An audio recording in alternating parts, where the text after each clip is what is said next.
Quero saudar a todos, amados e queridos irmãos que se encontram nesse momento no seu lar, os irmãos que estão aqui presentes. Estamos aqui mais uma vez para a glória de Deus, iniciando mais uma vez a transmissão da Escola Bíblica Dominical nesta manhã, hoje 9 de maio. Hoje 9 de maio estamos aqui para transmitirmos mais uma vez esta lição. Hoje nós estaremos estudando a lição 6. Eu sei que nem todos os irmãos têm a revista, não foi possível ainda, mas acompanhe conosco através das referências que serão transmitidas, serão anunciadas, que os irmãos possam acompanhar conosco. E nesse momento, eu também desde já quero parabenizar todas as mamães que estão nos ouvindo, todas as mamães aqui da igreja e aqueles que estão ouvindo esta voz. Que Deus possa abençoar grandemente, possa derramar chuva de bênçãos sobre as suas vidas. Agradeça a Deus pelo esse dom que Ele te deu de você poder ser mãe, né? E mãe é algo especial. Mãe é um amor, né, muito grande pelos filhos. O pai ele tem um amor, mas a mãe ama muito mais, né? Porque ela gerou, ela teve aquele sofrimento de carregar ali por 9 meses na sua barriga. Então, eu quero parabenizar a cada mamãe, que Deus possa continuar derramando chuva de bênção e que vocês continuem sendo essas mamães especiais para os seus filhos, para o seu esposo, para todos ao seu redor. Que Deus abençoe. Vai aqui o meu abraço a cada mamãe. Eu gostaria de convidar todos para nós ficarmos de pé, e você que está na sua casa, feche o seu olho ou dobre o seu joelho, da forma que você achar melhor, para nós iniciarmos essa escola bíblica dominical. Pai, nós te glorificamos e te exaltamos, ó Deus, por nos permitirmos estarmos aqui mais uma vez, Senhor, na tua presença, para juntos adorarmos e bendizermos, enaltecermos, engrandecermos o teu santo, eterno e poderoso nome. Pai, nós somos gratos a ti, Senhor Deus, por este fôlego de vida. Pai querido, o Senhor possa estar abençoando, Deus, nesta manhã, essa transmissão da Escola Bíblica Dominical. Estamos vivendo, Senhor, tempos, ó Deus eterno, nunca visto na história da igreja, Pai. Mas nós estamos aqui, Senhor Deus, usando a tecnologia, Pai, os meios, as condições que o Senhor tem nos dado, para estar, Senhor Deus, levando esta palavra ao alcance de muitos corações, Deus. Que o Senhor venha estar falando, Deus, que o Senhor venha estar tocando, que esta palavra, Deus, que a palavra do Senhor possa estar, Senhor Deus, tocando em cada coração, possa estar renovando as forças, renovando as esperanças, a fé, Senhor, em nome do Senhor Jesus Cristo. Abençoa, Deus eterno, Senhor, o teu servo que irá estar transmitindo, que estará, Senhor, falando, ó Deus, a tua palavra, Senhor Deus eterno, como ministro da tua palavra nesta manhã, o presbítero Francisco, usa ele na autoridade do teu nome, Senhor. Que nós possamos estarmos com os nossos corações, Pai querido, aberto, pronto para ouvir a tua palavra, Deus eterno, recebê-la em nome do Senhor Jesus. Assim nós te pedimos. Amém. Aleluias. Lição de número 6. Eu tinha dito que hoje era 9 de maio, não, hoje é 10 de maio, queridos. Tem por título: a condição dos gentios sem Deus. Textuário se encontra em Efésios 2, versículo 11. Diz assim: portanto, lembrai-vos de que vós, noutro tempo, ereis gentios na carne e chamados incircuncisão, pelos que na carne se chama circuncisão, feita pelas mãos dos homens. Efésios 2, versículo 11. A verdade prática diz assim: outrora, sem Deus, por meio de Cristo, os gentios tornaram-se descendência de Abraão e herdeiros das promessas. Nossa leitura bíblica em classe, para você que está em casa, Efésios capítulo 2, versículo 11 e versículo 12.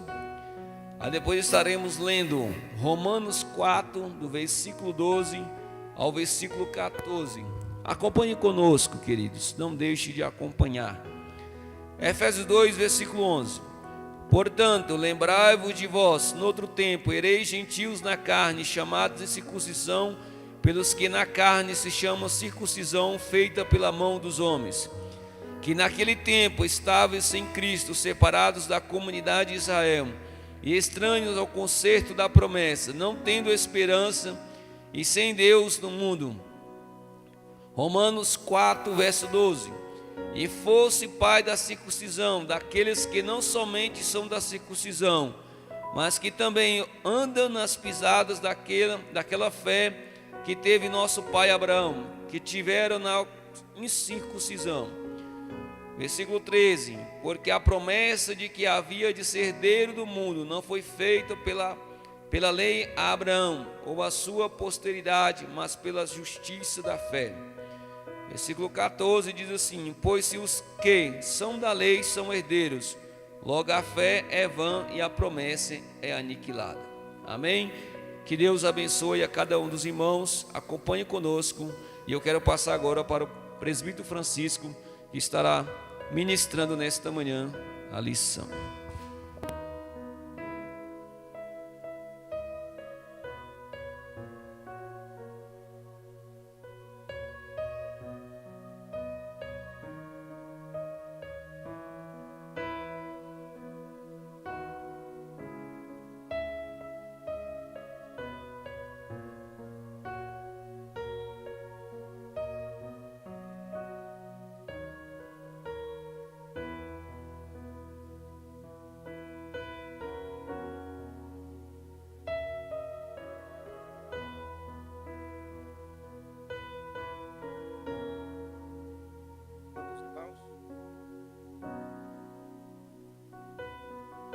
Na casa de Deus, com a oportunidade de mais uma vez cultuar o Senhor. Irmãos que estão em casa, estou tendo a oportunidade também de acompanhar, e graças a Deus aqui estamos, né? Como já foi feita a leitura bíblica em classe, a nossa lição hoje trata o tema é a condição dos gentios sem Deus. Condição dos gentios sem Deus. E na verdade, a condição do homem sem Deus, nós precisamos ver um pouco a respeito do assunto, porque na verdade todo homem se encontrava nessa situação, sem Deus no mundo. É interessante quando a gente vê Romanos no capítulo 4, versículo 17, Paulo afirma que Deus chama a existência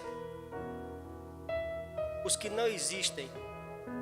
Deus chamou a existência os que não existem como se esses já existissem. Então Deus é o Deus que nos chama, ou que nos chamou da inexistência. A gente não existia.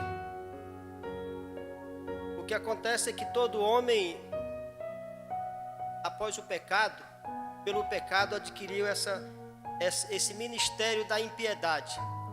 Nós todos nos tornamos pecadores e passamos a ser impiedosos, insensíveis, praticantes de barbáries, sendo torturadores, sem amor, sem afeição para com o próximo.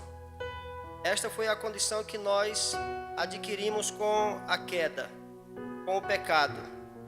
Então, nós nos encontrávamos nessa situação. Acontece que Deus nos chamou da inexistência à existência. E com esse chamamento, nós estávamos todos protegidos, guardados, orientados por Deus, visitados por Deus, como diz a Escritura, que o Senhor visitava o homem no Éden e conversava, dialogava e dava instruções a esse homem. Mas o homem foi inflamado pelo pecado e pecou. E aí, uma vez pecando, se afastou de Deus. O pecado induziu o homem a tal prática, porque agora tenta viver sem Deus. E viver sem Deus é mais ou menos dizer para Deus lá no Éden que a gente dava conta de se bancar. Viver sem Deus é mais ou menos dizer que dava conta de se resolver. que não precisava de ser dependente, que essa dependência, disse a serpente, a mulher, é apenas uma ilusão. Você tem que ser autossuficiente, você tem que ser e ter domínio dos seus atos, você tem que se deslanchar, você tem que crescer, você não pode viver continuamente nessa descendência ou nessa dependência. O fato é que assim aceitamos a indução do pecado e nos tornamos pessoas existentes, feitas por Deus, mas agora afastados porque ficamos insensíveis. Adquirimos um pecado que nos corroía e que nos afastou de Deus. E estávamos sem Deus no mundo, sem esperança. O tempo passa e Deus chama Abraão para que ele fosse pai de uma grande família ou de uma grande nação. E o objetivo deste chamamento de Abraão era para que ele tivesse ou constituísse uma família e, consequentemente, uma nação para evangelizar o mundo. Porque o mundo estava pagão, estava em trevas e não tinha uma outra alternativa se Deus não elegesse uma família ou uma nação para este fim. Foi a mensagem ensinada aqui pelo pastor Oswaldo no último culto de ensino a respeito da nossa eleição e predestinação. Então Deus elegeu e predestinou Abraão para esta grande e maravilhosa missão, que era de reconciliar todas as famílias da terra com Deus. Este foi o objetivo do chamamento de Abraão. Não foi para nenhum outro fim, senão para evangelizar os povos. Não foi para criar apenas uma religião como o judaísmo. Não, o objetivo não era esse. O objetivo era que Abraão com a sua família fosse uma família modelo e que formasse uma nação forte com o intuito de evangelizar o mundo, porque sempre foi e é desejo de Deus salvar todos os homens. Então Abraão se levanta com essa missão, se levanta com esta obrigação. E aí a gente vê que o plano de salvação de Deus é manifestado na pessoa de Abraão, e Abraão agora está com essa responsabilidade. Abraão gera Isaac, Isaac gera Jacó, e o fato é que, como os irmãos conhecem a história, a nação foi levantada com essa responsabilidade. Muito embora nós sabemos que o judaísmo em si não conseguiu essa evangelização do mundo em nenhum tempo e em nenhuma época, porque se tornou apenas uma religião. Se tornou uma religião e, como os irmãos sabem muito bem, as escrituras denunciam direto e constantemente. Com o passar do tempo, os profetas começaram a denunciar a religião de Israel. Com o passar do tempo, os reis começaram a se entregar a uma série de outras observâncias que não era mais exatamente uma evangelização sadia. O judaísmo se torna agora uma religião extrativista, exclusivista, onde eles achavam até que Deus era propriedade de um povo, Deus era propriedade de uma nação, como de fato esta ainda é a realidade. Esta ainda é a realidade. E toda religião, a tendência é achar que domina e que Deus é exclusivamente para eles. E aí houve toda essa denúncia dos profetas, e o tempo passa, e o fato é que nós temos a oportunidade, e o mundo todo viu e conhece e vive as maravilhas do nascimento de Jesus, que de fato é o Salvador da igreja, é o Salvador de todas as nações. Então, bem rápido eu falei a respeito do judaísmo, para que a gente não fique pensando que o cristianismo é devedor ao judaísmo. Muitos de nós temos o pensamento de que se não existisse um judaísmo, não existiria um cristianismo forte. Como se o cristianismo fosse devedor ao judaísmo. Tudo bem que a história das religiões conta assim: toda religião é derivada de uma outra. Toda religião nasce de uma outra.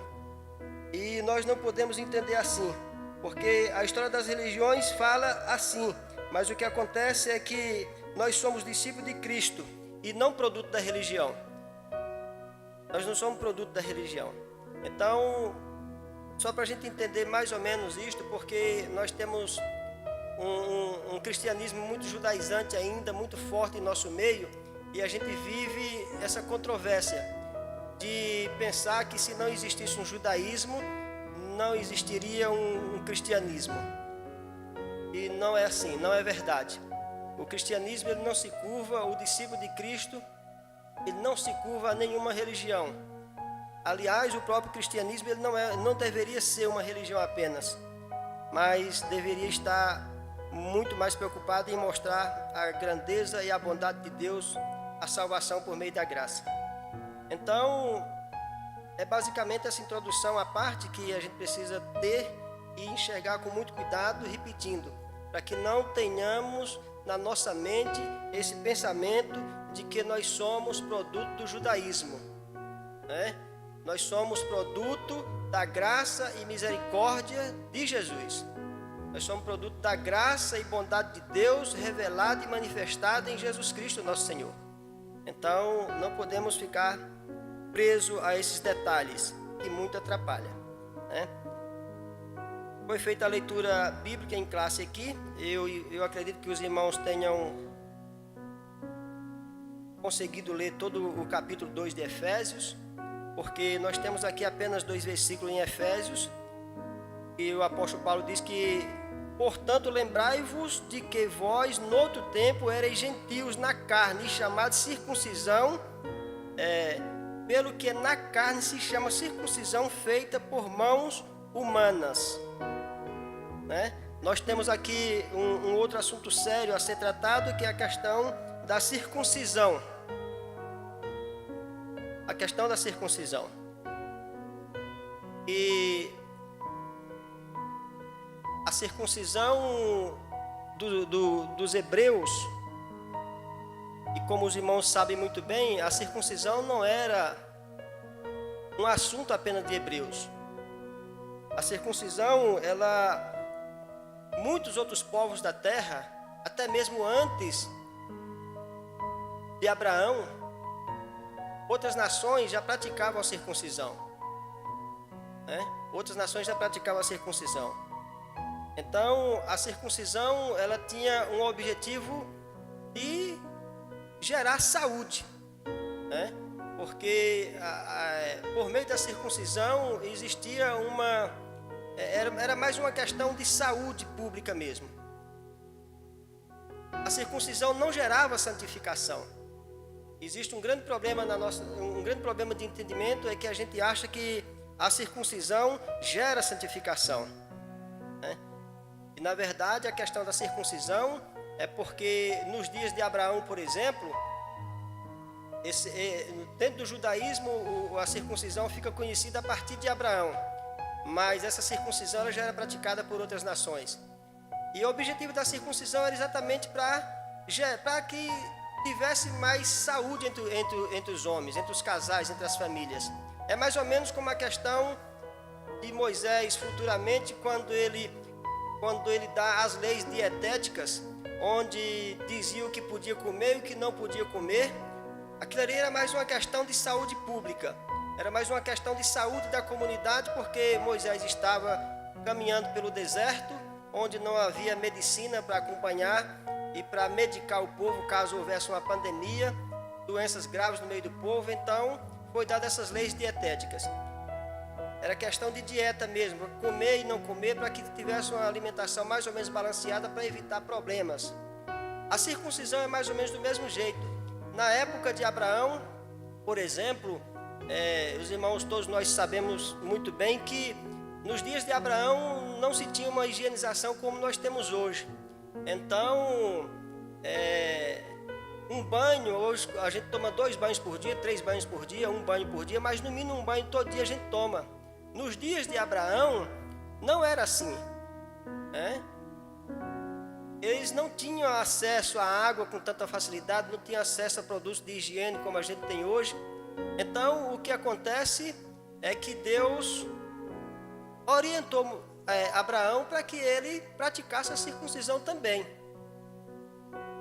Mas o que acontece é que o chamamento de Abraão e a consolidação do chamado de Abraão não está na circuncisão, está na fé que Abraão teve em atender o chamado antes da circuncisão. Então, o que solidifica Abraão como pai das nações é a fé que Abraão teve de aceitar, não a circuncisão. A circuncisão foi um detalhe do percurso. Porque a circuncisão é exatamente cortar em volta, é circundar. E aí Abraão aceita, claro, sem dúvida. E já é comprovado que as nações que ainda hoje têm a prática da circuncisão, as mulheres têm 90% das mulheres não tem problema de câncer de útero, não tem problema de câncer diversos, porque existe uma higienização. Então, a circuncisão em si, ela não gera salvação. O judaísmo ficou por muito tempo apegado a esse detalhe, e ainda hoje é apegado a isso. Claro que existem muitas outras nações que têm essa mesma tradição de circuncidar. Mas isso não quer dizer que pelo fato do homem ser circuncidado na carne, isso gera santidade nele. Não. Isso vai gerar uma higienização, ele vai ter uma família sadia, homens sadios, mulheres sadias, e o índice de doenças transmissíveis sexualmente entre marido e mulher diminui muito.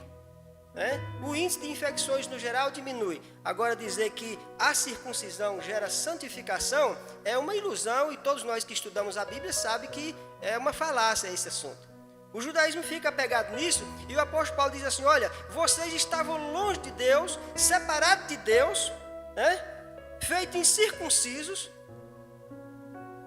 e tinha uma turma aí que era circuncidada na carne, mas era uma circuncisão feita por mãos de homens. Vocês estavam separados de Deus por capricho desse povo. Mas a circuncisão feita por mãos de homens, o apóstolo Paulo já vem logo quebrando, já vem logo dizendo bem claro isso, que é uma circuncisão feita por mãos humanas. E essa circuncisão se tornou um sério problema entre o povo. Se tornou um grande problema entre o povo porque eles achavam que pelo fato de ser circuncidado. É comum você ver, por exemplo, quando Davi vai matar o filisteu e aquela confusão toda do gigante com Davi, quando chega ele diz assim: quem é esse incircunciso? É porque existia na cultura do judaísmo, e ainda existe na cultura do judaísmo, que a circuncisão era um grande ato de bondade, uma grande maravilha, algo extraordinário. A circuncisão na carne. E aí Davi usa essa expressão: quem é esse incircunciso filisteu? E aí nós devemos ter muito cuidado para que a gente não fique preso a esse detalhe, porque inclusive ainda existem igrejas cristãs pelo mundo que praticam a circuncisão. Igreja onde o judaísmo está penetrado com muita força. Igreja onde o judaísmo ainda não saiu de dentro dela. E Cristo, consequentemente, ainda não teve toda a oportunidade de libertar os homens, porque o ofício de Cristo é libertador. Cristo é libertador. É somente isto que nós temos que entender, que Cristo é libertador. As religiões são opressoras. E claro que eu tenho uma certa dificuldade com religiões, e os irmãos que me conhecem sabem muito bem que eu não tenho nenhuma simpatia por judaísmo, por cristianismo como religião, não tenho nenhuma simpatia por isso. Não tenho nenhuma simpatia por islamismo, por nenhuma religião. Porque todas essas são controversas à liberdade que Cristo veio gerar e veio proporcionar em nós. Então nós devemos ter muito cuidado com essas práticas. Então, entendendo que a circuncisão era uma prática comum, e a circuncisão não gerava santificação, Era uma prática, como diz aqui na nossa revista. Os irmãos que não têm revista em casa, deixa eu ler aqui rapidinho para os irmãos. Esse é o conceito de circuncisão. É a remoção cirúrgica do prepúcio do órgão sexual masculino. Era prescrito na lei como sinal externo de quem pertencia ao povo da aliança com Deus. O procedimento era realizado no 8º dia de vida dos nascidos em Israel ou estrangeiros comprados a dinheiro.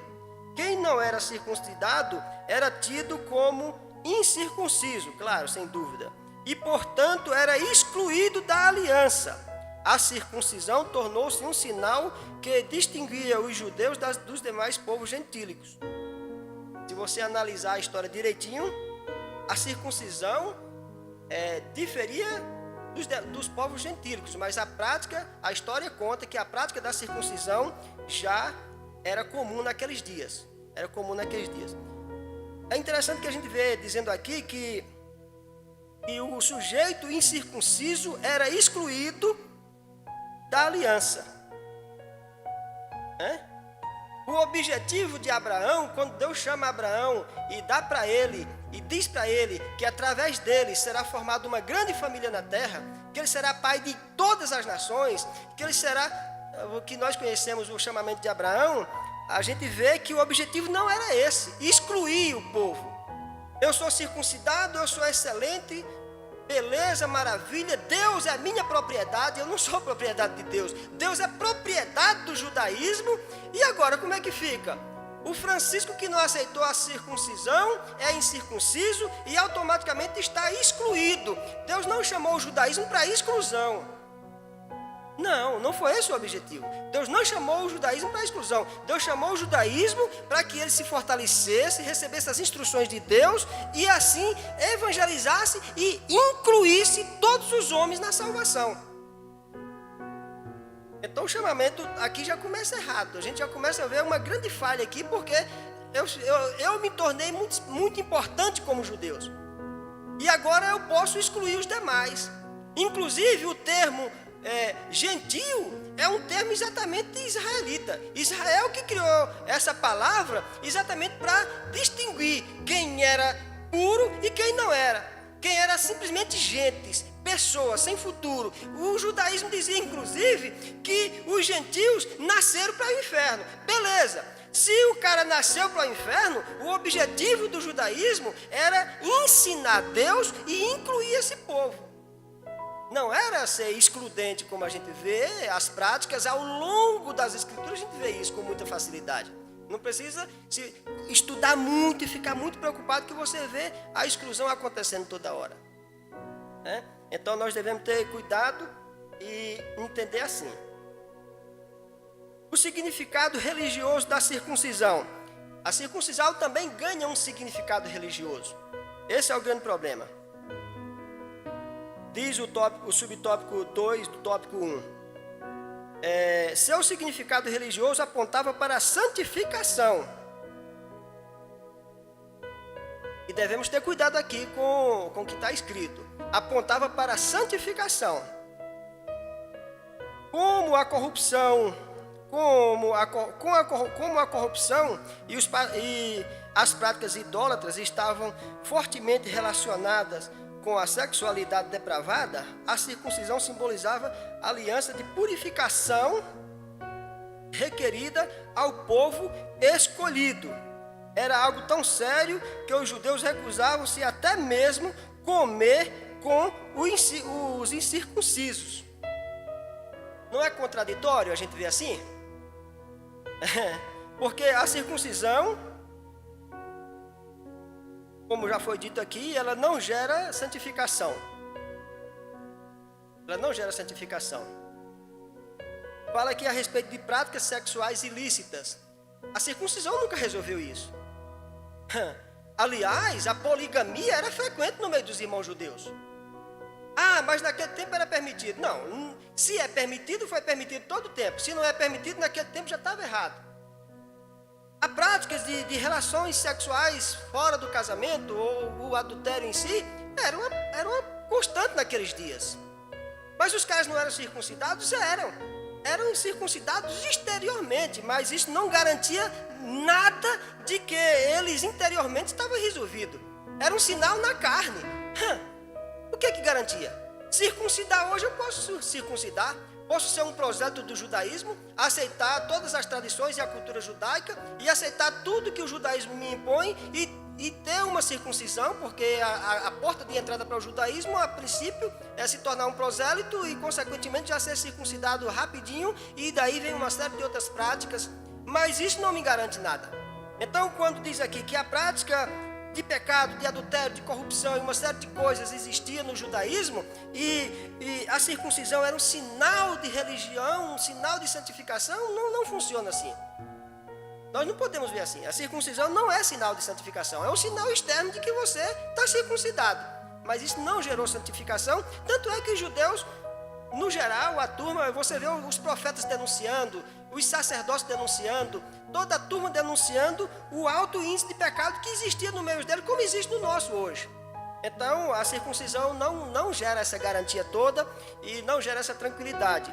Isso é apenas uma questão de religião. Aí o irmão diz aqui que era algo tão sério que os judeus recusavam-se até mesmo comer com os incircuncisos. Como o negócio, sabe? Eu sei que os irmãos, muitos não concordam comigo, porque tem muita gente defensor forte, ferrenho do judaísmo, irmãos crentes, cristãos e tudo mais, mas é uma questão a se pensar.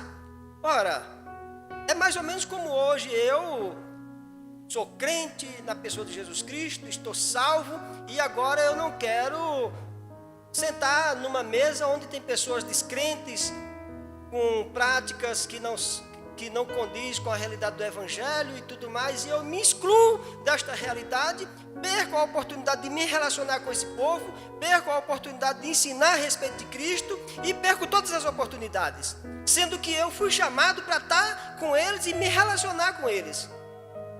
Ora, não foi para isso que o judaísmo foi chamado? O irmão tem aqui, cita Atos dos Apóstolos, quando os circuncidados não queriam comer ou sentar à mesa com os incircuncisos. Não foi para isso que o judaísmo foi chamado. O judaísmo foi chamado e levantado, constituído por Deus, para ser uma bênção para todas as nações, para ser divulgador do Evangelho de Deus para todas as nações. E entendendo que esse judaísmo, mesmo sendo levantado e chamado por Deus, ele era transitório, ele não era definitivo, porque quem resolveria o problema de todos os povos definitivamente seria Jesus de Nazaré, o Cordeiro de Deus que tira o pecado do mundo. Então, até mesmo o judaísmo, quando foi levantado na pessoa de Abraão, não foi como uma resolução definitiva no que diz respeito a pecado. Seria apenas uma nação evangelizando e preparando os homens para receber Cristo, que nasceria futuramente. A gente tem essa grande dificuldade de entender assim. Então, os irmãos circuncidados não queriam nem comer, nem sentar à mesa com os incircuncisos. Era muito privilégio ser circuncidado naquele dia. Você vê a que grau chegou a besteira. Como não leva a nada esse assunto. Mas é bom a gente ver a epístola aos Efésios, quando você vê essa carta aqui, o apóstolo Paulo escrevendo, quando você vê Efésios e Romanos, você vê exatamente o apóstolo Paulo destroçando toda essa questão religiosa e introduzindo Cristo, ou a salvação por meio da fé, aos homens. É pela graça, não existe uma outra forma. Porque, repetindo, até mesmo o judaísmo era temporário, era transitório, não foi dado a Abraão como uma resolução definitiva no que dizia respeito ao pecado. A resolução definitiva no que diz respeito ao pecado é Jesus Cristo como Senhor das nossas vidas e Salvador da nossa alma. Essa é a resolução. Então o judaísmo era transitório também, não ia ficar eterno e se eternizar. Jamais, não podia. Agora o apóstolo Paulo continua escrevendo, e nós temos aqui o subtópico 3, que diz o seguinte: a circuncisão do coração. Esta circuncisão é diferenciada, né? Essa é diferente. A circuncisão do coração. É porque quando a circuncisão é um assunto externo, de aparências, essa não tem muita validade. Mas a circuncisão do coração, esta sim, esta faz toda a diferença na vida do homem. E era esta circuncisão que os profetas lá nos dias do judaísmo já denunciavam. O profeta Isaías falava a respeito de arrependei-vos e faça-se uma circuncisão interna. Oséias fala, Miqueias fala. Os profetas estão denunciando que a circuncisão externa, uma aparência no meio dos homens, não estava resolvendo. Arrependei-vos e tenha uma alma circuncidada. Arrependei-vos e tenha uma circuncisão na mente. Tenha circuncisão no coração. Que essa circuncisão seja algo que esteja dentro de você. E aí você vai produzir frutos que realmente são dignos de Deus. Os profetas já começaram a denunciar lá no Antigo Testamento a questão dessa circuncisão, dessa aparência de religião, dessa aparência de tranquilidade. Já existia toda essa denúncia lá.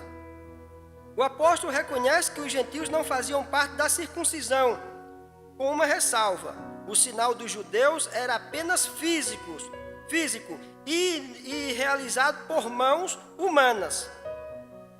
A boa nova de Paulo, que Paulo traz, é a de que a verdadeira circuncisão não se trata de uma operação externa na carne realizada pelos homens, mas a que foi feita no interior, a que é do coração, a que parte das atitudes, cujo louvor não provém dos homens, mas de Deus. Assim, em Cristo, o sinal de quem pertence a Deus não é a circuncisão nem a incircuncisão, e sim o ser uma nova criatura. Pela graça sois salvos. Então, o sinal de quem pertence a Deus hoje não é uma circuncisão ou uma incircuncisão. Eu, carnalmente falando, fisicamente falando, eu não sou circuncidado. Eu sou um incircunciso. Como os irmãos que estão presentes aqui e muitos dos que estão em casa não são circuncidados. Ou quase todos, não sei. Mas isso não quer dizer nada. O que acontece é que nós temos que entender que nós temos que receber, temos que ter a Cristo. Temos que receber pela fé e entender que é de graça. Não é um sinal que vai resolver esse problema. Aliás,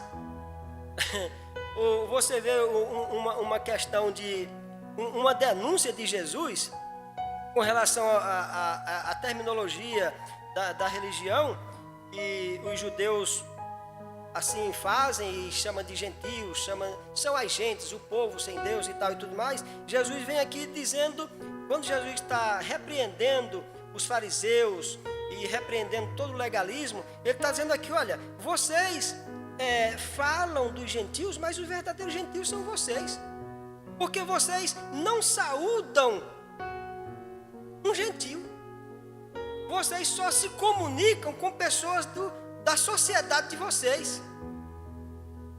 Isso não é ser gentil? Isso não é prática gentílica? Se vocês não reconhecem os irmãos, o seu semelhante, pelo fato de não ser circuncidado, a circuncisão de vocês não está valendo nada. Vocês só amam os amigos de vocês. E Jesus disse, mas não é assim, agora é diferente, porque a circuncisão no interior é a circuncisão que faz com que eu ame os meus inimigos. Vocês, judeus, disse Jesus, não sou eu que estou dizendo não, os irmãos conhecem muito bem. Vocês amam os amigos de vocês. Vocês só se saudam, só dão ósculo santo na turma de vocês. Vocês não beijam um outro sujeito que não seja judeu e que professe o que vocês chamam de fé. Vocês não comem na casa dos pecadores. E Jesus chega e diz, olha, comigo é diferente, eu vou na casa dos pecadores. E é assim que tem que ser. A circuncisão no coração gera e nos faz assim. Jesus está dizendo assim, olha, vocês são exatamente vocês são exatamente religiosos de lâmpada apagada. Vocês têm uma lâmpada na mão, mas a religião de vocês não deixa vocês usar essa lâmpada para clarear as trevas que rodeiam todos. Então, o que vocês estão fazendo de diferente? Foi esse o chamamento, é como se Jesus estivesse dizendo, foi esse o chamamento de Abraão. Abraão não foi chamado para levantar e fortalecer uma nação que foi eleita por Deus, predestinada à salvação. E nessa eleição com predestinação, ela tinha que acolher todos os povos da terra. E vocês hoje estão comendo só, se tem um almoço, é todo mundo judeu? Então vamos participar. Hoje é dia das mães, então a mãe é judia, então vamos na casa da mamãe, que ela é judia. Tá, o que vocês estão fazendo de diferente? É interessante, quando a Escritura fala, ou quando Jesus fala a respeito do irmão que peca contra você, e que você vá até ele, converse com ele a respeito do pecado, e diga que aquele pecado não pode continuar, e tenta convencer o seu irmão de que ele está pecador. Ele não te aceitou. Jesus diz o seguinte: você leva consigo mais 2 testemunhas e vai persuadir o rapaz novamente. Francisco, olha só, aqui está o pastor Oswaldo, seu amigo, está o pastor Paul, seu amigo, eu trouxe mais 2 testemunhas, não para a gente te acusar, mas para a gente te convencer de que não está certa a sua prática. E aí vem a pessoa com mais 2 testemunhas e tenta me convencer daquele assunto, e eu continuo arredio, não tenho aceitação, e não quero. Aí vocês o que é que fazem? Leva para a igreja. Lá na igreja vocês publicamente dizem para toda a igreja aqui: olha, a situação do Francisco está assim e tal e tudo mais. O Francisco continua duro, não aceitou o clamor da igreja. Jesus disse assim: olha, então o que você vai fazer agora? Você considera Francisco como um gentio. Jesus não está dizendo exclua o Francisco, considera Francisco como um gentio. Como é que Jesus considera Francisco como um pecador? Beleza. Por quê? Francisco não quis aceitar a primeira correção, a segunda correção e a terceira correção. Considera ele como um gentio. Considera ele como um pecador. Beleza. Vamos lá. Como era que Jesus tratava os pecadores e os gentios? É assim que vocês têm que me tratar. Não é me excluir. Quando Jesus diz trata ele como um gentio, Jesus está dizendo, trata ele como um gentio, como eu trato o gentio. E continua, ele é pecador, mas continua carente de misericórdia. E essa misericórdia quem tem que ter são vocês. Como é que Jesus tratava o gentio, o publicano, o pecador? Como é? Jesus ia na casa deles, comia com eles, aceitava o convite. E a turma dizia assim: mas se Jesus soubesse quem é esse pecador, ele não sentava, não ia na casa dele. Jesus dizia: eu sei sim. Eu fui levantado exatamente para este fim, para esse objetivo. O que acontece é que nós, inclusive, como igreja, de vez em quando somos também excludentes. Nós continuamos excluindo e selecionando um grupo de pessoas importantes para que esteja em nossa volta. De forma que o fulano e o beltrano, ele não é digno de nós. Um dia eu estava na igreja e houve uma discussão lá, num tempo atrás e tudo mais, e tinha um obreiro que ele era meio duro, e um outro pastor amigo meu falou o seguinte: olha, eu não sento mais no púlpito, porque eu não vou dividir púlpito com um pecador. Eu não vou dividir púlpito com um pecador. Quer dizer, meu Deus do céu, a que ponto a gente chegou? Eu não vou dividir o púlpito com um pecador. Se o cara pecou, ele não pode mais sentar aqui, ele tem que descer, porque aqui só ficam os santos. Então não fica ninguém. Ninguém vai sentar aqui. E tem mais uma: se ele não serve aqui, não serve aí também. Tira ele daí, põe lá para o lado de fora. Ora, quem de nós não já viu isso? E a gente fica sendo muito extrativista. A gente começa a estratificar quem serve e quem não serve para estar perto de mim. E o pior de tudo isso é que eu faço isso dizendo que estou fazendo porque Deus é zeloso e cuidadoso. Ora, o zelo de Deus é com o pecador. A minha obrigação como ensinador das Escrituras não é te excluir. A minha obrigação é te ensinar as Escrituras. A aceitação, quem vai gerar no seu coração é o Espírito Santo. Quando eu não sei, não é função minha ficar te julgando, dizendo se vai ou se não vai, se você é digno ou se não é. Não, a minha função é falar, a minha função é te ajudar, a minha função é te carregar nos braços, a minha função é se doar pelo seu bem. E aí Jesus chega repreendendo o judaísmo, porque se vocês dizem que os caras são gentios porque não são circuncidados, vocês são circuncidados, vocês são uma turma de lâmpada nas mãos vivendo em trevas. Porque essa é a grande treva, é a treva da não aceitação, do amor, do respeito, da reciprocidade, do querer, do doar, sabe? É isso, é para isso que existimos. E a circuncisão no coração faz isso. A circuncisão no coração faz isso, de forma que você quer fazer o bem sem aparecer. Nós vivemos dias agora em que todo mundo está fazendo o bem, graças a Deus. E isso é maravilhoso. Quem pode faz e quem não pode faz do mesmo jeito. Ela divide um biscoito no meio, come de 2 pessoas um biscoito. Tá bom demais, é assim que funciona. E tem coisas que vêm para aprimorar, né? Para nos melhorar. Mas uma coisa que me deixa preocupado é quando eu vejo uma pessoa fazendo, está tendo muito isso agora, fazendo uma doação, Roger. Ele chega num semáforo, aí pega uma nota de R$50, aí vai doar para um rapaz que está pedindo uma ajuda. Mas ele filma aquela atitude. Ele filma e depois faz questão de, com uma conversa de muito pesado, que é muito bondoso. Parece que ele fez uma grande coisa, porque deu uma nota de R$100 num semáforo, ou a uma pessoa que estava precisando de mais. Ele filma porque deu uma cesta básica, e ele sai filmando tudo isso. Não foi para isso. E não é assim que se faz o bem. Eu não tenho que me promover, porque por mais que eu queira fazer, eu não consigo fazer o bem. Eu me esforço. Se eu conseguir fazer alguma coisa, é para a glória, honra e mérito de Jesus. Se eu conseguir fazer alguma coisa. E aí nós temos que ter muito cuidado com isso, porque a acusação que pegava os judeus começa a nos pegar também hoje. Porque até mesmo com a circuncisão no coração, se ela não for de fato, se esse sujeito não for regenerado ou gerado de novo em Cristo, eu me torno exatamente um legalista. E fico colocando isso nos grupos da igreja, nos grupos não sei das contas, e mostrando que sou mais um besta no meio da bobagem toda. E não tem que ser assim. Não pode ser assim. A circuncisão na nova aliança. O assunto da circuncisão gerou discussões acaloradas entre os judeus e os gentios. Esse assunto é resolvido lá na igreja de Atos dos Apóstolos, né? Porque mesmo com a igreja fundamentada, instaurada e pregando o evangelho, ainda existia uma certa divisão entre judeus e gentios.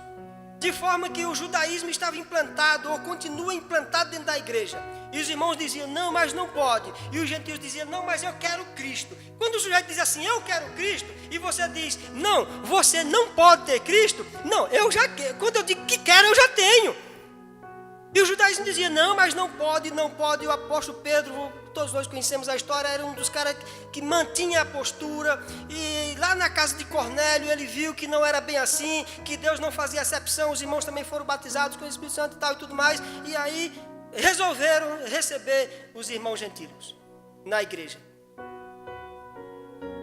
Receberam. Mas pode ter certeza que o problema continuou. Foi recebido formalmente e tal e tudo mais. Foi dito que aos gentios eles não comessem carne sufocada, não se prostituíssem e não se desse aos ídolos e tal e tudo mais. Então os gentios é basicamente só isso. Para vocês está bom isso. Mas para nós judeus continua uma série de critérios. E nós temos que ter muito cuidado com isso, porque o assunto continua sério no nosso meio ainda. Estranhos ao concerto da promessa. Uma vida sem Cristo. Ao descrever a história passada dos gentios, o apóstolo traz à memória que naquele tempo, isto é, antes da regeneração, eles viviam imersos no paganismo e, portanto, sem Cristo. importância em Cristo. Isso indica que a religiosidade dos gentios era incapaz de servi-lo ou de inseri-los na promessa messiânica da salvação. A religiosidade dos gentios era incapaz de inserir na promessa messiânica da salvação. Não só dos gentios, toda religiosidade, seja dos gentios, seja dos judeus, seja dos muçulmanos, de quem quer que seja, a religião em si é incapaz de introduzir o homem no plano de salvação. Toda religião. Tudo bem que o irmão está se referindo aqui, o escritor da revista está enfatizando muito os gentios, porque é do que se trata o assunto. Mas a gente tem que entender aqui que toda religião, ela é incapaz de nos inserir na salvação em Deus. Toda religião. Não existe mérito na religião. De vez em quando eu fico assim olhando que as redes sociais estão cheias disso, os irmãos ficam assim, caramba, que maravilha, em Israel está acontecendo isso, em Israel está acontecendo aquilo. Aí alguém diz assim, graças a Deus, esse é o povo da salvação de Deus e tal, e são os comentários os mais absurdos possíveis. Como que parece que Deus depende do judaísmo para ser Deus. Como que parece que tudo que eles fazem é extraordinário. Se a gente come um melão que veio de lá da turma, mas esse melão é mais doce, parece que eu estou sentindo o gosto de Deus nesse melão, né? Tudo que se faz é diferente, porque nós está inserido, impregnado em nós esse valor religioso do judaísmo. E agora o apóstolo Paulo diz, olha, em Cristo não há judeu nem grego, acabou. Em Cristo não há judeu nem grego, circunciso nem incircunciso, acabou. Todos pecaram e destituídos estão da glória de Deus. Todos precisam, todos carecem se render a Cristo. Não existe mais essa maravilha, não. A maravilha está em ter Cristo. Você tem? Tenho. Maravilha para você. Não tem? Não. Receba para ser maravilhoso. Mas a gente fica nessa, mas que coisa boa. Não, a coisa lá eu quero que você veja, é formidável e tal. Aí os caras trazem sal para vender, traz pedra para vender, traz os amuletos e traz uma série de besteiras. E o povo compra. E eu compro também, né? Eu também sou filho de Deus, né? Não é? Eu tenho um amigo nosso que dizia isso, o Roger conhece. Eu vou lá de vez em quando fazer minhas campanhas, porque eu também sou filho de Deus, né? Eu também sou filho de Deus e também preciso. E tal, e tudo mais. Então, é complicado a gente ver assim. Eu tenho um problema muito sério com o judaísmo e tem meu negócio, e eu acredito que a gente deve ser discípulo de Cristo e esquecer essa questão de estar endeusando tanto uma religião. Eles são especiais? São. Com as suas habilidades desenvolvidas e tal e tudo mais. Mas existem outras nações habilidosas do mesmo jeito e também têm os seus méritos e os seus deméritos. Então não temos que ficar aqui pegando toda essa maravilha de tecnologia e tal e tudo mais, capacidade de superação e tudo mais e etc, e dizer que é porque, não, é porque esses caras são de Deus, é Deus, sim, é Deus aqui também. Somos nova criatura, nascidos, regenerados para ser diferentes e não tenho dúvida disso.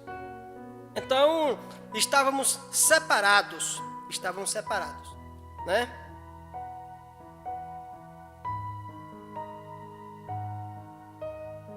Os gentios estavam separados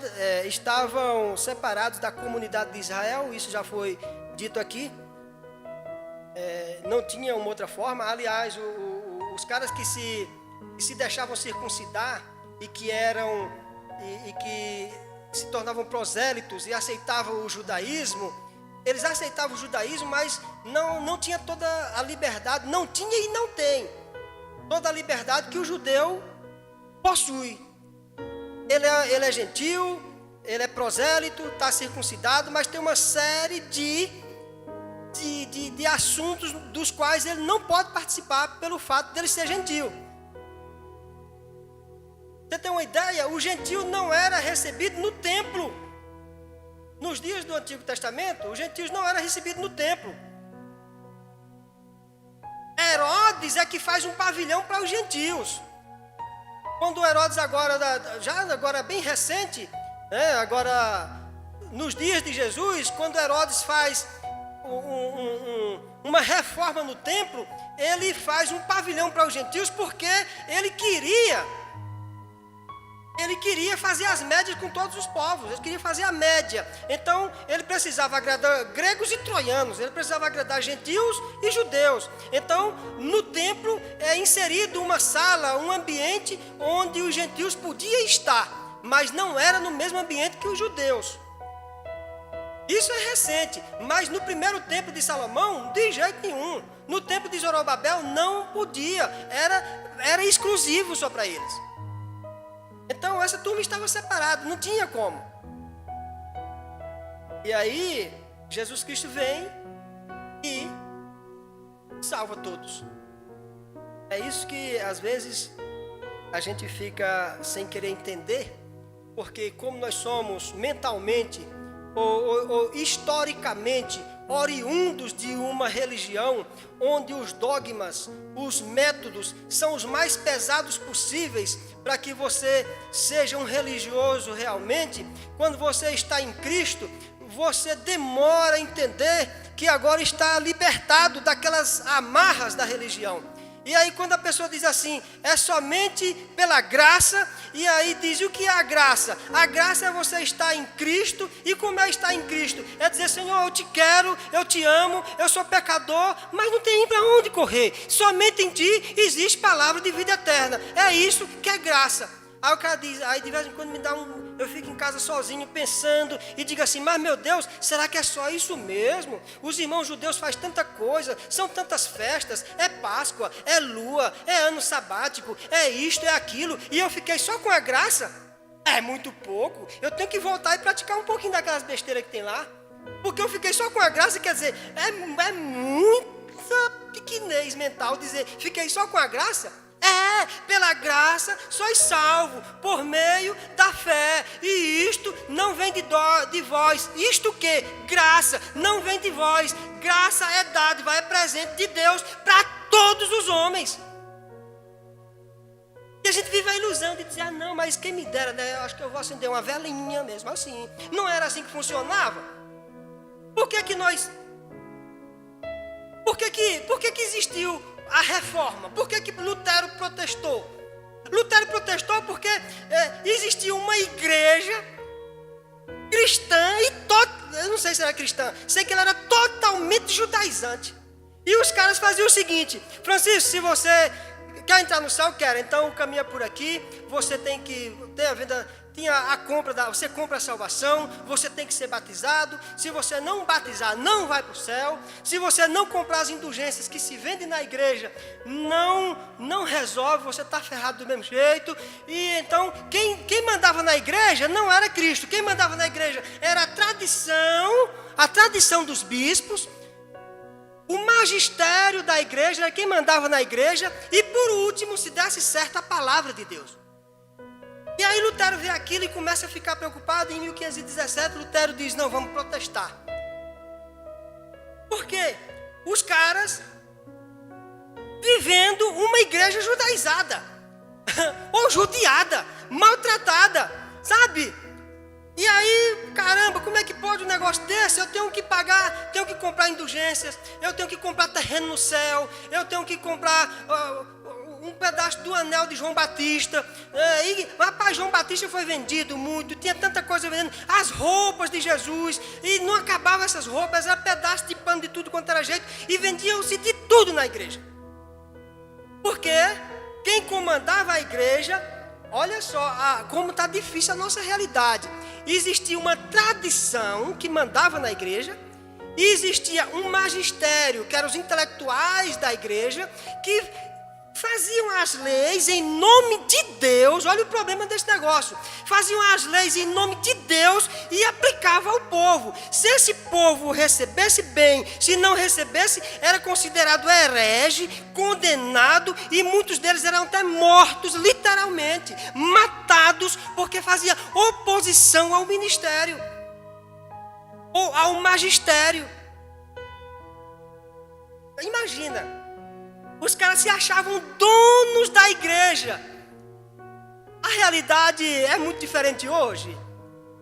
Nós não temos que ter cuidado com essas besterol que a gente vê todo dia. E os caras acham que são.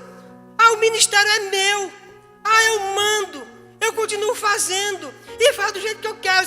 É do meu jeito. Se você não se adaptar, sai fora. Quer dizer, não é o corpo de Cristo, não é a salvação pela graça por meio da fé. Por que eu tenho que pagar indulgências ainda?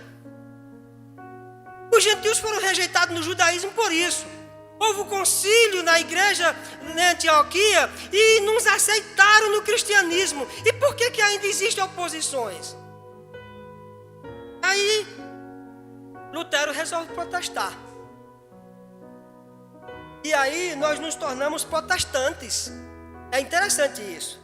E o protestantismo continua até hoje. Porque o certo seria Lutero protestar, resolver o problema e está resolvido. Mas o que acontece é que nós continuamos tendo que protestar, porque senão o negócio desanda. A gente volta a ter a tradição como doutrinador oficial e volta a ter o magistério. E a palavra de Deus se der certo. Aí Lutero protesta. Aí Lutero protesta. E depois de protestado, se faz um novo concílio, um novo convento. E vamos ver agora como é que fica a questão da igreja. O que é que a gente tem que ver para continuar, para que a gente continue sendo protestante? É que a salvação agora, aí tem os 5 sola da igreja. Os sola fé. Ou somente a fé. Lutero protesta, aí ele diz, olha, vai ficar decidido agora, com toda a turma que protestou, ele diz, olha, agora não é mais a tradição e nem o magistério, é somente a fé. Somente a fé. Beleza, somente a escritura. Ficou decidido isso. Está decidido. Mas por que a gente volta a ter práticas cristãs judaicas, ou cristianismo judaizado, ou judiado, ou maltratado? Porque ficou decidido que é somente a fé, somente a escritura, somente Cristo, sola Cristo, somente a graça. Ninguém mais pode opinar, ninguém mais pode ficar doutrinando se não for dentro desses critérios. Somente a graça e somente a Deus a glória. Foi protestado, foi decidido. Essa deve ser a nossa pauta, ou esta deve ser a nossa ata de constituição.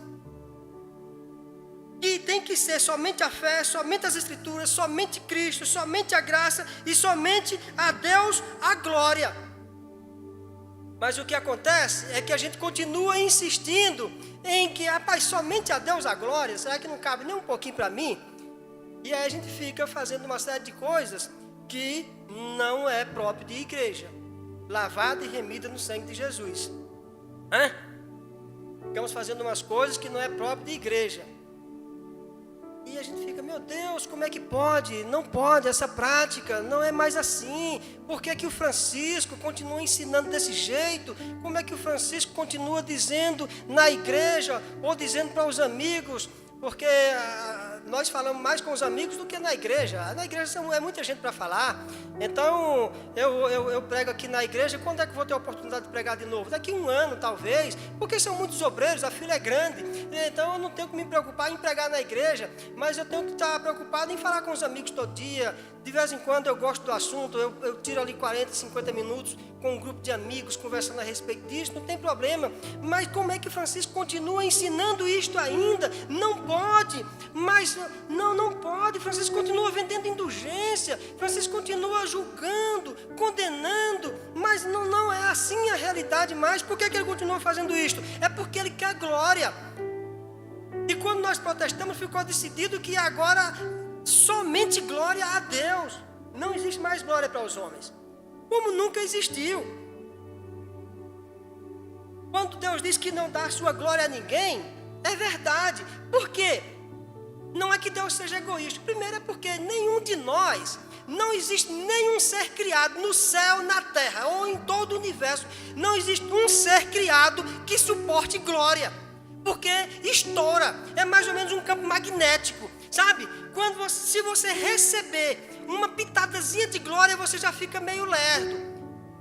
Um dia o João lá em Patmos, ele recebeu uma presença assim, olha, foi muito pequenininha no que diz respeito à grandeza de Deus. O João já ficou meio delirante. Você vê o Apocalipse é todo delirado, né? O Apocalipse é todo delirado. E de vez em quando a gente fica querendo entender o Apocalipse e não consegue porque ele é delirante. O apóstolo João estava num estado de êxtase profundo porque recebeu uma revelaçãozinha um pouquinho maior, diferenciada. Ele não recebeu glória. O Apocalipse é delirante. Os irmãos sabem que de vez em quando a gente vê alguém que resolve ensinar o Apocalipse num culto, numa coisa e tal e tudo mais. Você vê o grau de dificuldade que se tem. É porque ele é complicado mesmo. O irmão João estava vivendo uns delírios ali que não tinha outra realidade. Então quando Deus diz, eu não dou a minha glória a ninguém, é porque a glória de Deus está presente nos atributos imutáveis de Deus, na sua capacidade de ser, porque somente Deus é. Eu não consigo receber porque eu não sou, eu estou. Quem é Deus. Aliás, nós não podemos conjugar o verbo ser. O verbo ser, quem consegue e tem competência de conjugar é Deus. Eu sou. Deus pode dizer isso. Nós não somos. Nós estamos. E daqui a pouco não estaremos mais. Então Deus diz, a minha glória eu não dou a ninguém, é porque não cabe em ninguém. Não existe nenhum ser criado. Anjos, arcanjos, toda essa categoria de anjos que nós criamos, foi criado, está aqui, beleza, é questão de estudo e tudo mais, mas nenhuma categoria, o mais elevado dos anjos não consegue receber, ou ter, ou ser possuidor de glória, porque a glória não cabe em criatura. Se a glória não cabe em criatura, por que que eu fico aqui na terra relutando e querendo glória para mim? Somente a Deus a glória. O que cabe a mim é viver na graça e aceitar a graça e entender que é por meio da graça e não duvidar disso, porque se duvidar fica difícil. Mas eu não tenho que fazer mais nada? Pois é. Para a minha e para a sua felicidade, eu espero que para a felicidade de todos nós, é que não temos mesmo. O que eu tenho que ter é Jesus no coração, amar, respeitar o meu próximo, me doar pelo bem do meu próximo, desenvolver os dons e as habilidades espirituais. Isto é o que eu posso fazer. Ou isto é o que eu posso, isto é que eu posso me dedicar. Agora dizer, o que é que eu faço? Nada. Porque você não consegue fazer. Se você soubesse, pudesse fazer, você faria e Cristo não teria vindo resolver o problema de ninguém. Eu faria. Sim, mas não é Cristo, é a graça. Então, se a gente entender assim, fica melhor de viver e ser discípulo de Cristo. Fica bem mais fácil de ser discípulo de Cristo. Porque a resistência do judaísmo nós já vivemos e continuamos vivendo. Eu creio que todos vocês aqui, eu já fiz vários cursos, não presencial, mas online. A gente faz os cursos, você paga a matrículazinha e tal e tudo mais, e faz um curso ali de 90 dias, e de matérias diversas. Já fiz eu digo vários, mais uns 3 ou 4 com judeus puro, judeus que não abrem mão um minuto do judaísmo e que agride a igreja de todos os lados. O que os caras dizem, você diz, rapaz, mas você pagou para ouvir isso e para estudar isso? Eu paguei porque eu tinha que ver. Faça, tem vários aí, você faz online, não precisa mais você se deslocar, você faz em casa, 3 meses, estudando 1h30, 2 horas por dia, e está lá disponível o material, como vocês conhecem, acompanha lá e tal. Mas o que os caras dizem a respeito deles, da autoexcelência e do alto padrão que eles possuem e têm, e o que eles dizem da igreja e de nosso Jesus Cristo, que por nós morreu e nos garantiu a salvação, o que eles dizem é um absurdo. Então, excluído por esse povo, nós já somos e estamos. Agora, se a gente for criar uma nova forma de exclusão interna entre nós, vai ficar difícil. nós nos excluirmos uns aos outros, nos automutilarmos, ou praticar o genocídio, matar em massa logo todo mundo. Ora, não foi para isso. Não foi para isso. A morte de Jesus Cristo não pode gerar isso na minha vida. A morte de Jesus não pode gerar isso na igreja. Porque se gerou isto na igreja, não foi a morte de Jesus, foi o capricho do homem. E nós temos que ter muito cuidado.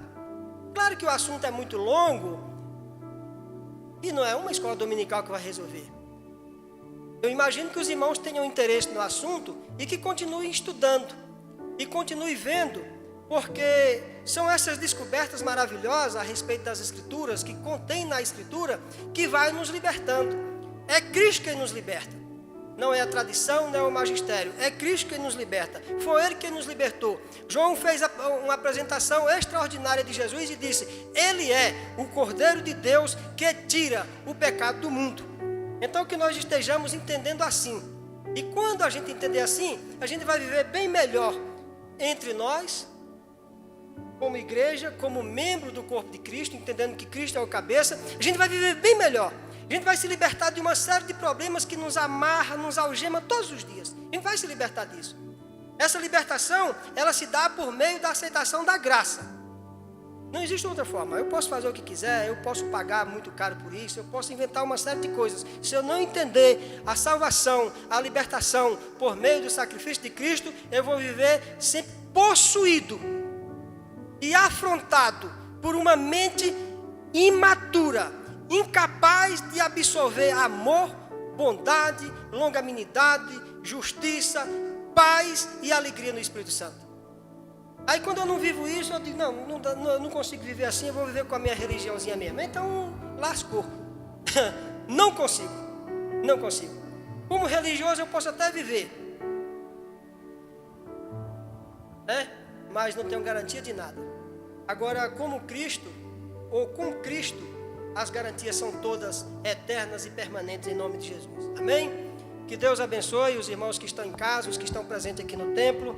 Muito obrigado pela oportunidade e vamos continuar orando a Deus para que o Senhor nos dê dias melhores em nome de Jesus. Amém. Graças a Deus. Glória a Deus. Louvado seja o nome do Senhor, né? Obrigado ao meu presbítero Francisco, que Deus continua usando o Senhor para poder nos abençoar com a lição maravilhosa.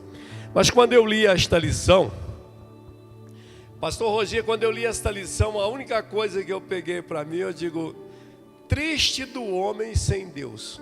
Seja ele romano, seja ele judeu, seja ele de qualquer nacionalidade, triste do homem sem Deus. Porque nós sabemos que a salvação alcançou, abrangeu todo o globo terrestre, toda a terra. Então nós falamos hoje o seguinte, triste do homem sem Deus. Quando Douglas comentou esta revista aí, eu olho para esse tema, a condição do gentio sem Deus, eu digo a condição do homem sem Deus. Isso aí é que interessa para nós, eu quero convidar você para logo mais às 18 horas, se você assim desejar, vir de carro.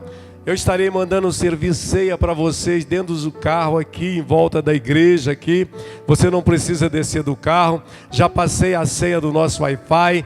Você pode chegar aqui, conectar dentro do seu carro, no tablet, no celular com a sua família. E nós estaremos transmitindo o culto daqui de dentro da nave da igreja.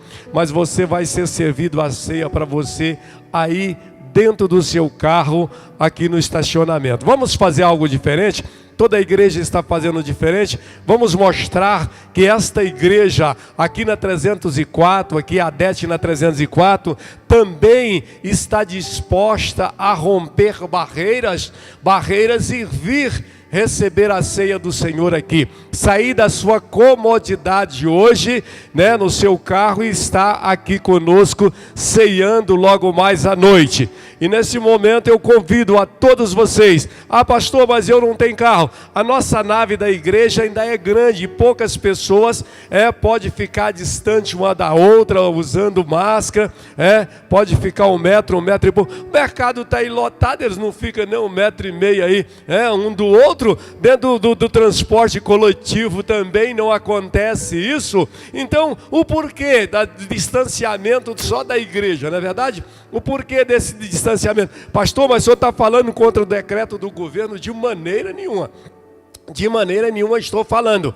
Nós devemos estar no nosso isolamento, mas com certeza precisamos também estar na casa do Senhor. Ou seja, o culto drive vai acontecer, você dentro do seu carro. Ah, pastor, mas eu não tenho carro. Venha, entra na nave da igreja e fica distante um do outro, usando máscara, para poder a gente ter um culto maravilhoso. Vamos fazer algo diferente. Nós estamos vendo aí nossa sede fazendo o culto drive. Eles têm recursos financeiros para estar fazendo. É o que nós gostaríamos de fazer. E o recurso financeiro nosso aqui, desceu quase a zero. Não temos tido recursos nenhum para manter esta obra. Então você venha dentro do seu carro, e eu quero pedir você que está na sua casa nos ouvindo agora, Deus quer te abençoar. Deus já te abençoou esse mês com seu salário, Deus já colocou o pão na sua mesa, com certeza.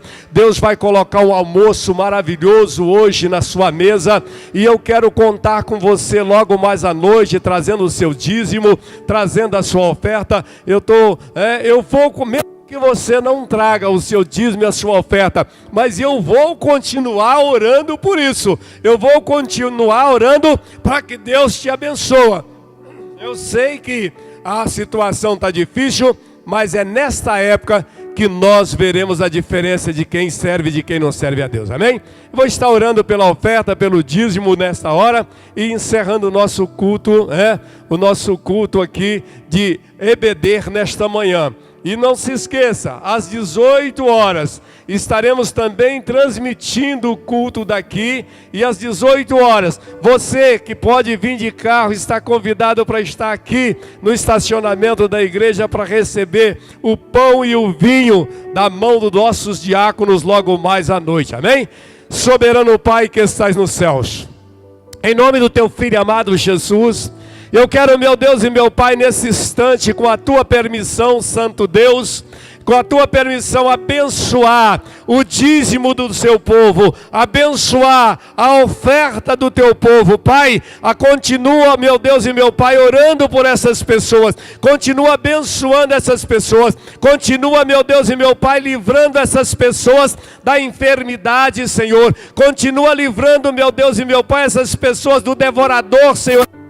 Ó eterno e maravilhoso Deus, então em nome de Jesus, eu te peço as suas bênçãos neste momento, para aquele ofertante, para aquele dizimista. Pai, é isso que eu te peço em nome de Jesus, amém e amém. Logo mais à noite, traga a sua oferta, traga o seu dízimo, para que nós possamos, continuar naquele mesmo caminho que é de servir o nosso Senhor e Salvador Jesus Cristo.